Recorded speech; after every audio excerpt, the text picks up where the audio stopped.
thank you both for, I was thinking mother elephant. And of course, immediately when Thangam started speaking, I realized, of course, these both, mother and elephant, emerge as concepts of nature precisely with the colonization of nature. And the racialized colonization of the world in which now we must reckon with, think with, restore, repair something from what has been produced and political and social relations organized around to make it, as one of the words, Imani, you used, fraught, incredibly fraught. I think that's for pretty much the thinking through the fraught in some of its political specificity, as you laid out, was really helpful for me. And I thought here the ascription of personhood and non-personhood, the withdrawal of personhood in the formation of this concept as a racialized concept, a mother and elephant, was one of those things, especially when you put up the image of Babar, the ascription of personhood, what kinds of work they were doing to in these political and social relations as they were they have been conceptually formulated. And mother and elephant emerging as such as transactional, in the transaction of things. And if you might want to think with what was much clearer, I think, in Thangam, as you were speaking, the transaction around the elephant, particularly vis-a-vis Ivory, and the transaction of the racialized bodies of motherhood in American experience. So just thinking with how these concepts emerge as concepts of nature and in the midst of this kind of political and social or relations organized around it, personhood and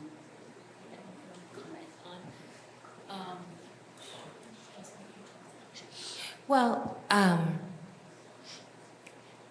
I think so. I'll get to. I was just, I was so struck because I was remembering reading Babar's stories and how much a kind of idealized conception of domesticity it relied upon. So sort of this imagination of an animal life that in some ways is both kind of strangely anthropomorphizing but also renaturalizing sort of human relations that actually are not universal of how domestic arrangements are set up, right? So there's almost a transaction that happens in the moment of receiving children's literature that marks that which is a legitimate and illegitimate for that kind of family, right?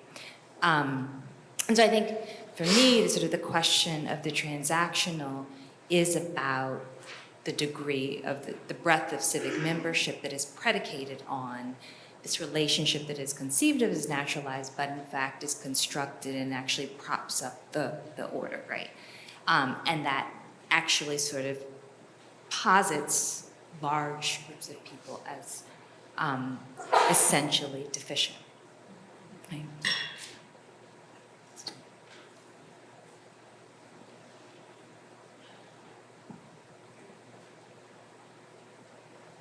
Thank you, Vazira, for that question. I would have so much more to say with time and sort of if I could collect my thoughts around that, but that is the crux of it. I mean, I suppose with the elephant, in some ways, I mean, there's such a there's a transaction that happens, also a conversion, the creation of a concept through abstraction, but that the scene of that abstraction is a scene of great carnage, and so the elephant is an interesting concept for that reason, because one can actually revisit the history of ivory poaching, and actually witness the scenes of the material of a material fabrication of elephant as substance on the one hand, very, very lucrative substance, ivory used for piano keys and billiard balls at the end of the 19th century, and very much central to Victorian culture, but also elephant turned into surplus cultural capital, brought back as trophies and brought back as elephants for zoos, and eventually a kind of conceptual capital or something. So elephant is the adoration of elephants right now, where a lot of people have signed up for elephant news feeds and exchange elephant stories and elephant videos.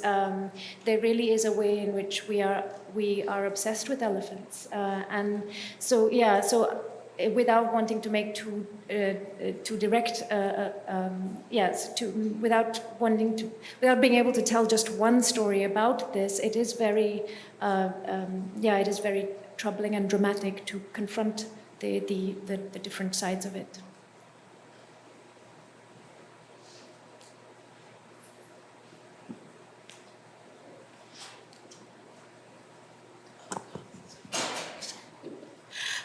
Imani, I have a question for you about sort of the way you ended your talk. And you said a phrase that piqued my interest because I'm obsessed with it. But I hadn't heard it in relationship to the concept of mother or mothering, which is deep witnessing. And you compare deep witnessing, and you juxtaposed that against aspiration. And so I wanted to hear you talk a little bit more about what you see as the difference, and what kinds of witnessing are you talking about in relationship to mother?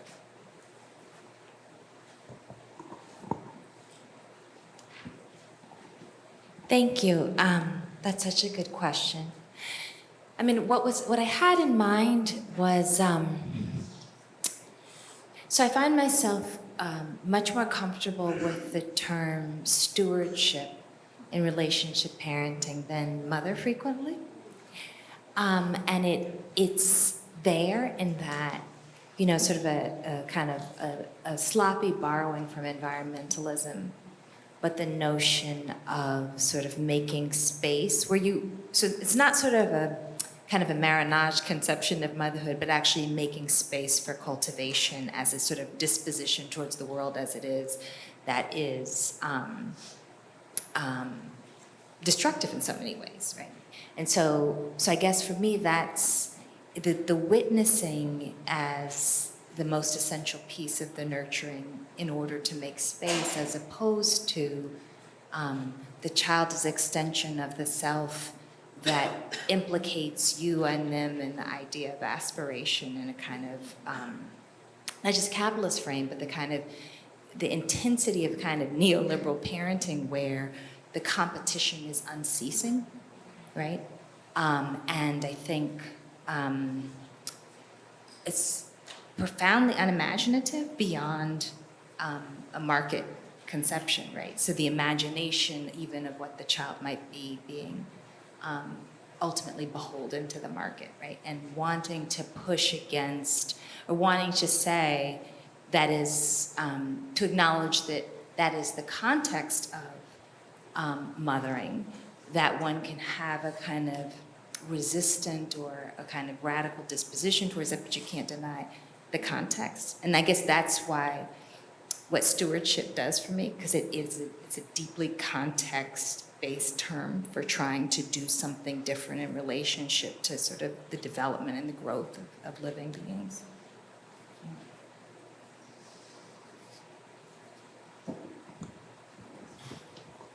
I had a question for Imani. Thank you both for your papers.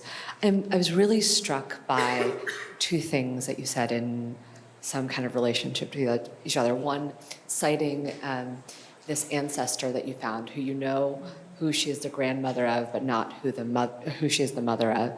And then you said the best mother is often a better aunt than she is a mother. And I was just wondering, especially after Aliyyah's talk on regard and friendship, about the forms of intimacy that seem to have to evade the category of mother, how grandmother can be a site of care or memory or inheritance that mother cannot. Aunt can be a site of advice and maybe stewardship that mother cannot. And so I'm just wondering, what can the category of mother not contain that gets sent out to other feminine figures of intimacy? Yeah.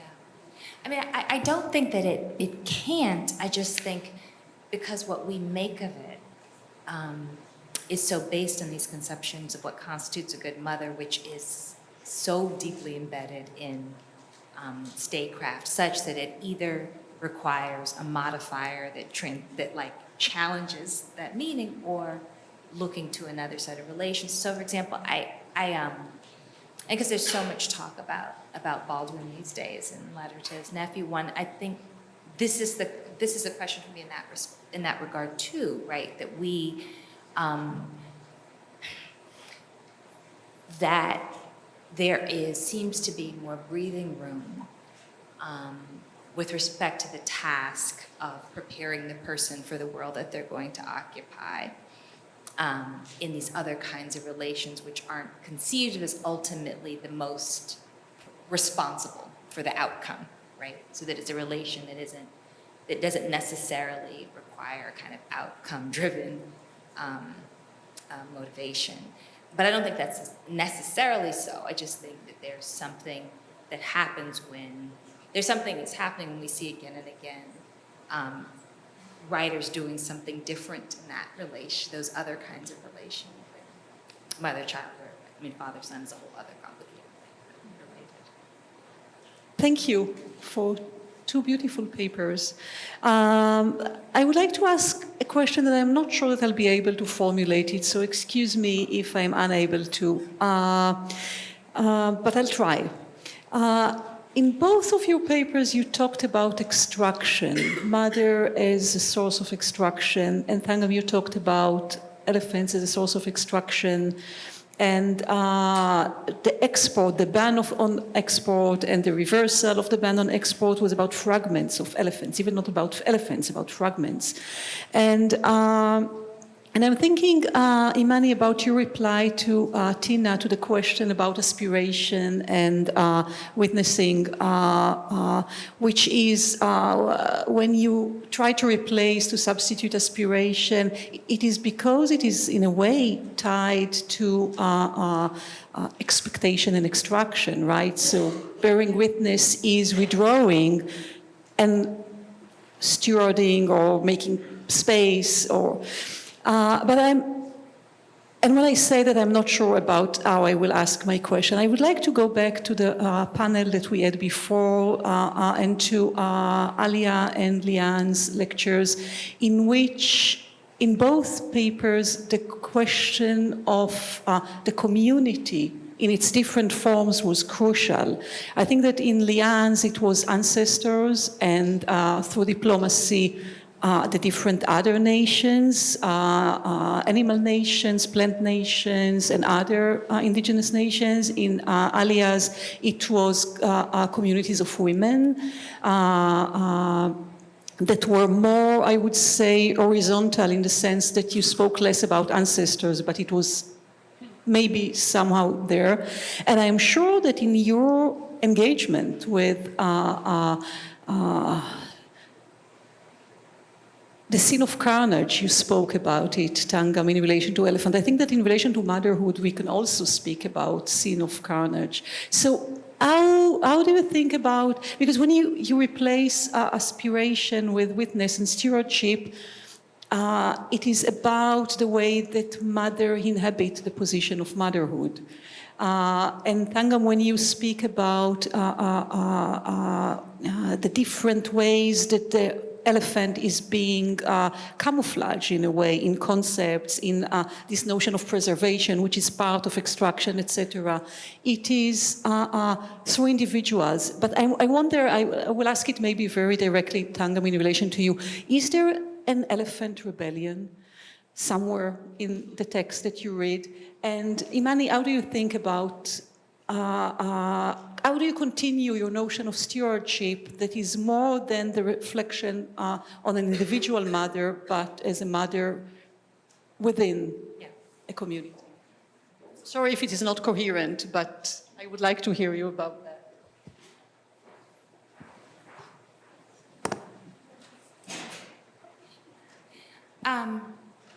I mean, I think that's an important question. For me, I think the difficulty is that even the word community is fraught in the same ways, right? And the notion, particularly of communities that are marginalized or suffering, the ideal of how one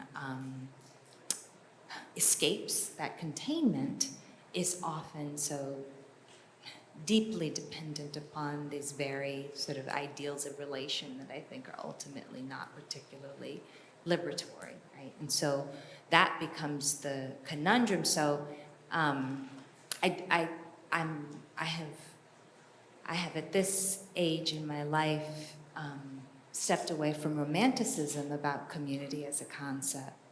But I do think the aspiration of right relation requires, it's definitely not a binary or an individual relation, right? It is one that is actually oriented towards a relation to the entire world, right? So that once you engage in this kind of idea of stewardship is also about relation with everyone around you, right? It's not simply about that mother-child, but how that child navigates the rest of the world, how the other people of the community respond to them, right? How they navigate resistance at various moments, right? That these are all, and potentially transform a set of relations within a collection of human beings by virtue of another set of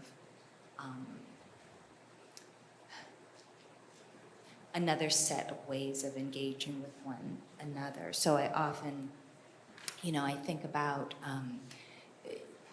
particularly, I think this is widespread for academics in particular, right? You have these moments of your child rearing, people say, your children are so smart. And so, of course, because academia is so often a vanity project, it's like, oh, yes, children are smart.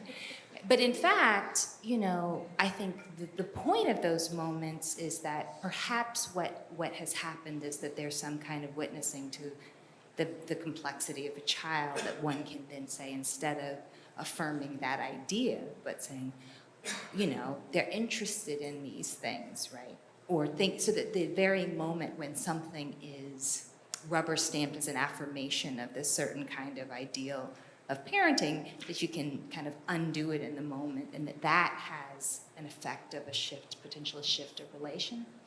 So, so it doesn't, it's not, it doesn't fit comfortably with the way that we think of, I think, critical theory or even feminist theory. But I do think the web of relations is actually has the most potentiality for deep transformation, for actually preparing us to be the kind of people to have meaningful revolution.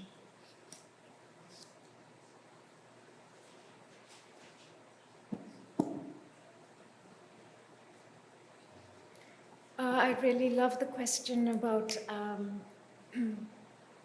the elephant rebellion, and this is what I was looking for in texts, actually, and didn't quite find it as I was sort of imagining, but I found it in another form, which is that I found a lot of works by major writers in modern European literature. After all, I work mostly on French literature seemed to feature elephants that were somehow disappearing or strangely unreal or strangely absent when they should have been there. And there are many, many texts like this. So Romain Gary's novel is one of them, where they're both immensely real and immensely unreal. And there's a series of other texts like this. And in fact, one could go back to Conrad's Heart of Darkness, which is very much about Ivory, but where there is only one reference, one instance of the word elephant. And I suppose I've been wondering, and there's several other texts like this. I suppose I've been wondering whether there might be a way to read this, well, both as a representation of, both as the story of what is happening to elephants, but also as the place of their resistance. And it's been I haven't quite been able to make this decision yet. It's a sort of decision, a readerly decision. But in reality, actually, elephants are, turns out, incredibly difficult to count. Methods have been improving in the last few years, but they remain very, very difficult to count. As huge as they are actually famously good at hiding, and also because they roam such very vast ranges of space, you can never be sure that an elephant you're seeing in one place is not the elephant that you saw in the other place, etc. And so there is a very interesting way in which they resist something in our in our attempts at symbolic management, which work very much through census and numbers on all sides. Actually, both those who are for the ban and those who are against the ban are always invoking numbers, and the elephant does continue to elude those numbers. Even some conservationists really talk about what range there might be in the estimates, what error margin there might be in the estimates, and they're huge. I find this very interesting. And then there are other places, real places of human-elephant conflict, that's now known as HEC, where people are talking about, where local rural populations are talking about elephants striking back, or elephants filled with a sense of vengeance, or elephants being angry, and that sort of finds its way into some literature because it's happening in reality. I think that's all I can. And the other, but the other thing is that even the word elephant comes from the word for ivory. In fact, in a tragic sort of originary metonymy or something, or originary abstraction of the animal, elephas actually refers to the ivory, which was known in the West, which was seen and known and touched in the West much more often and much earlier than real elephants. So there's also this logic by which the elephant's disappearance in the texts is also sort of foretold by its name or something. So I've been struggling with all of this and thinking about where to locate the resistance. Thank you for that question. Now, good. So like in Imani's paper, it's kind of presuming this sort of nuclear sort of family that comes at a certain point, right?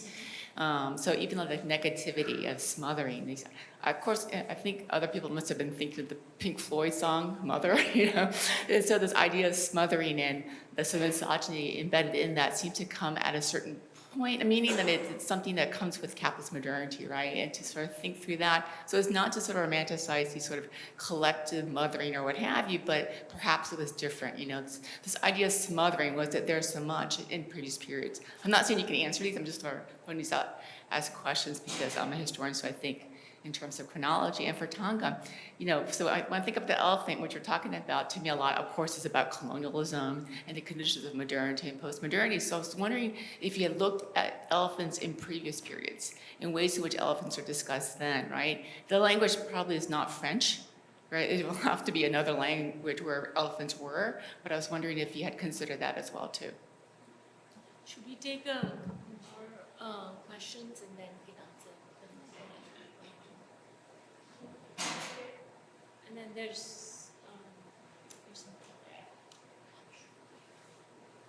Jude. Thank you both very much. Thangam, your presentation was, of course, colossally depressing. And I mean, what you do is you show that discourses of care and repair are only a relative. They're discourses of scale, right? So I wondered, and there's no answer to it, right? It's the problem of the apocalypse, and it's the problem of ecology and so forth that we're dealing with. But I'm just wondering what you personally think of efforts to bring down the scale, like, for example, what you were referring to at the end, where people are sort of paying attention. I don't know, what are they doing, adopting elephants, or you said it was elephants as capital? I don't know what you were referring to. But I certainly have myself seen on PBS shows where people adopt orphan elephants. And so there's this, humanization and it's bringing down to scale. I just wondered what you thought of those relatively sentimentalized efforts to deal with the issue.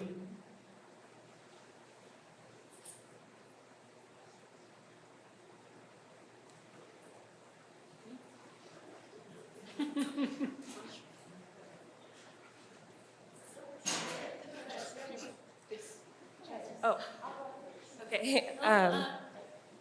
Thank you. I'm sorry.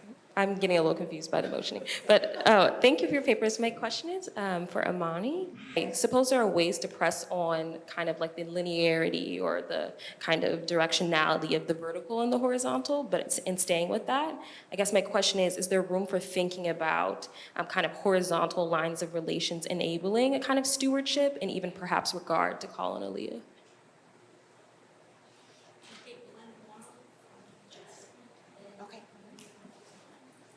Can you hear me? Okay, thank you both so much. My question is also for Imani. I'm thinking about how notions of motherhood and parenting structure the gendered labor of academia. And you're just thinking about like relationships of mentorship, thinking about gendered care, thinking about advisors who think of their students as their children or lineage or family, and how you're kind of parsing out but also putting pressure on the category of motherhood might help us think about those relationships. I'm struck by, you said that you've stepped away from romanticized notions of community at this point in your life, and so I'm wondering how we might be with each other in these academic spaces that are very much organized by ideas of family and I think parenting, and if there might be some application there.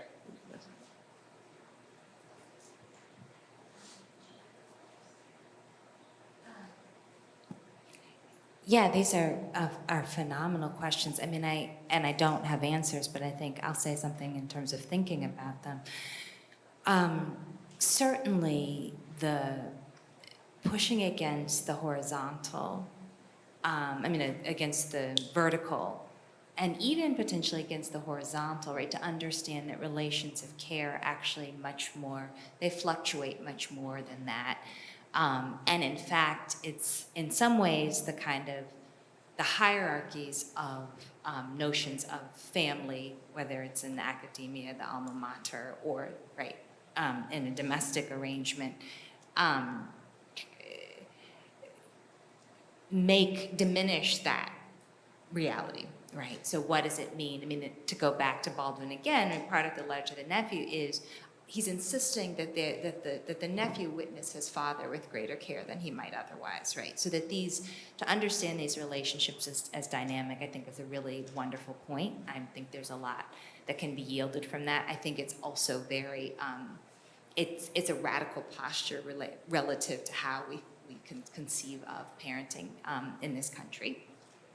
and in much of the world. The thing about, so here's why this is such a tricky question for me, and it's also related to the smothering question. Oftentimes the critique of the gendered academic labor, while I think incredibly important, rests upon either implicitly or explicitly the preferable position of the academic patriarch who has no care work attached to who he is, right?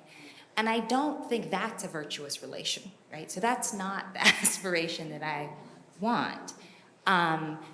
And yet I also don't want this sentimental maternal relationship that is about complete sort of extrication, right? So again, it's another realm in which the very construct of family, I think, has to be interrogated. And it's difficult because of the intensity of the structure, right? I mean, I was having this conversation with someone last week that even the ways in which people will use the term junior scholar, I find that so strange, right? So that in a realm where there's a sort of set of peer relationships, that people actually indicate the relationship to people based upon a hierarchical structure that oftentimes in many other parts of their life they're invested in critiquing, right? So, so I do think there's a lot there. And I mean, I think this question, all right, sorry. But I think this question of smothering has some similarity because in some sense, right, because it's often, it's deeply sexist, but it's also cueing something about a notion of what is appropriate motherhood that is intrusive, right? So how does one sort of, on the one hand, critique the sexism that's embedded in it, but also critique that part of the structure that is actually about patriarchy all over, right? So that, yes, you don't want to just critique the mother, but some of this is about the ways in which we conceive of social relations overall and the ways in which they feel unkind to us that I think is worth identifying.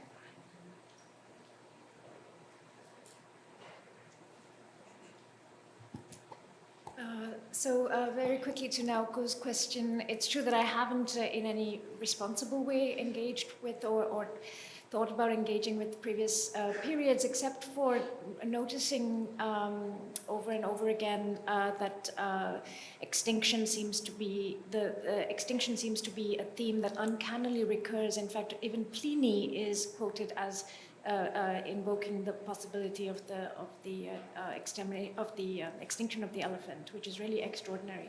And the other thing is that is what I was saying about the etymology of elephas as ivory before being elephant. I mean, the elephant really has been in so many ways extracted, abstracted, and transacted from the very beginning, and so that also is a sort of uncanny continuity and haunting through time. However, I do think my project, the project is about the modern. I think it is about the modern, which really changes things in terms of scale and intensity, and where obviously the habitat of the elephant is simply, much smaller and more fragmented than it ever has been. So that is a real material reality. There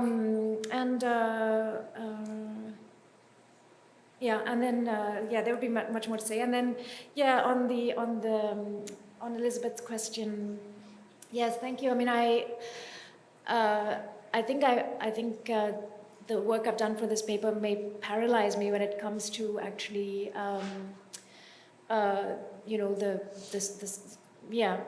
acts of solidarity with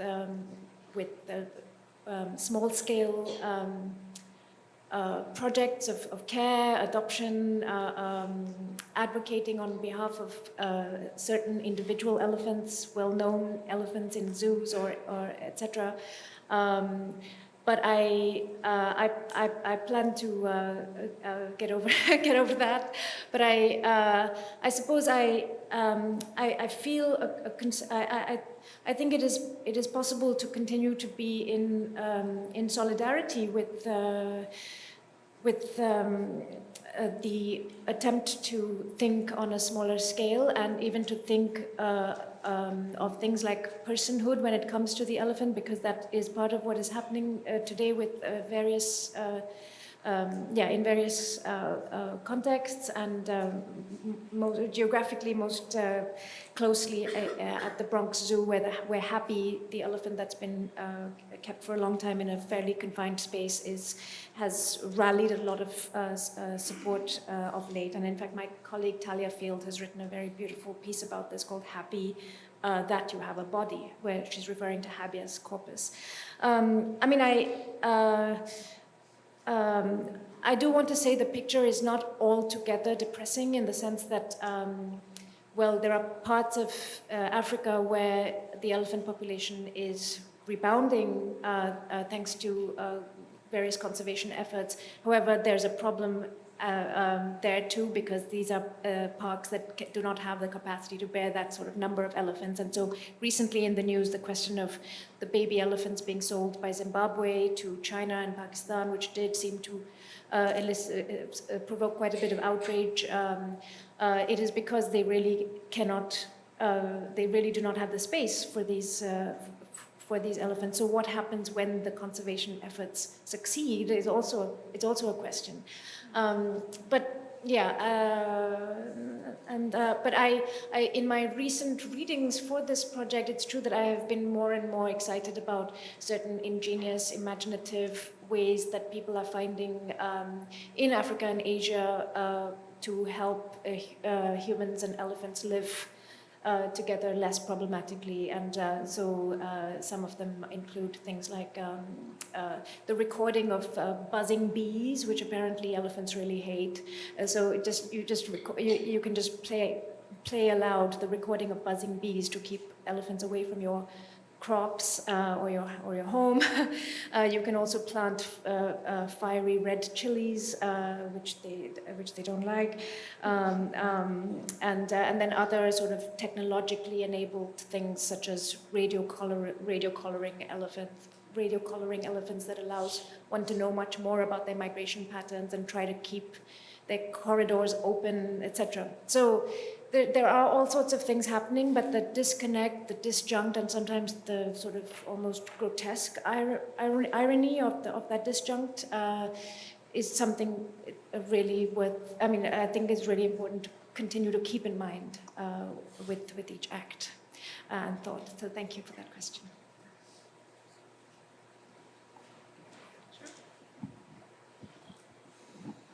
Thank you both for such wonderful papers. My question is for Thangam, and that is, I love the way you suggested how the elephant slips in and out of the symbolic realm.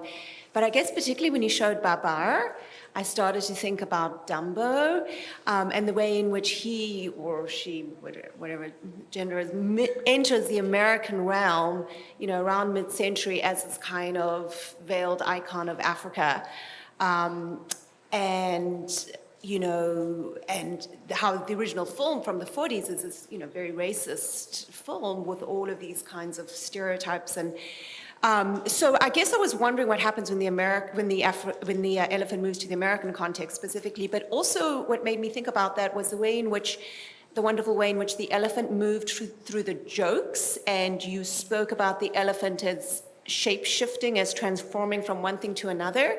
Seemed to me to be a kind of linguistic parallel in a way to animation, when the shape of the elephant shifts. And the elephant has this wonderful history in early histories of animation as well, going from Eisenstein all the way up through these kinds of elastic bodies that change. And so I was just wondering if that was, I know you're going to get so many elephant, suggestions, but whether that was something that you had all thought about at all, and also, in film and animation in general, the kind of shape-shifting animal.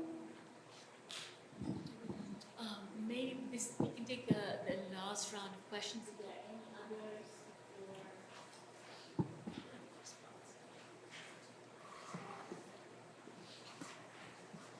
Thank you again for your presentations. I was also wondering, in relation to the elephant, if you could talk a little bit more about this huge use of memory as a mean of surviving. Like, how do they use it to survive, and why it's so important for the elephants? And also expanding into the last intervention about the importance of telling a story and repetition, like, and shape-shifting, and how they appear in some place and they appear in another place. I don't know. Thank you. And it's really interesting. Edward Muybridge did photograph the elephant at the Philadelphia Zoo, so you can see the elephant in the same sort of decomposed movement, chronophotographic sort of decomposition, as you can see with the famous horse images. There is a pretty dark sort of history of the connection between elephants and the moving image, because there was also Thomas Edison's experiments or displays to show the power of electricity, and there is the famous sort of 5-second video of the elephant Topsy from Coney Island being electrocuted, and you can still see that in the very early 1900s.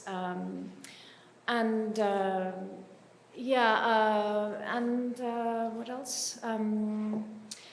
And the arrival of the elephant in America, I'll just say quickly that there is a very intriguing phrase, "seeing the elephant," which did sort of, which was used quite a bit in the early years of westward expansion, and it's really not clear, a whole book has been written on this, it's really not clear what exactly it was referring to, whether it was referring to the hardship of the travel, or the rewards of the travel, or being at the point of giving up, or actually being at the point of maybe seeing some sort of epiphanic vision. But in any case, people in the 17th century, 17th and 18th centuries used to talk a lot about about having seen the elephant or not having seen the elephant, and they used to write letters about that too. So it's all quite all quite strange. And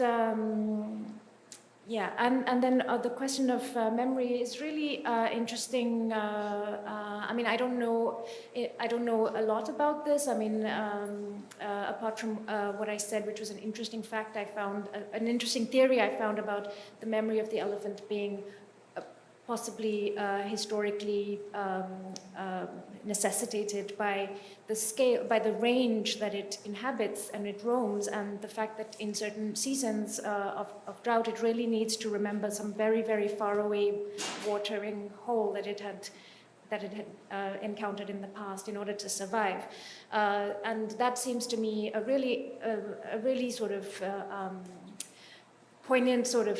poignant fact, a really interesting fact, but also a way that an invitation to think about time and space both as being dimensions that the elephant inhabits sort of very deeply, in the sense that deeply or vastly.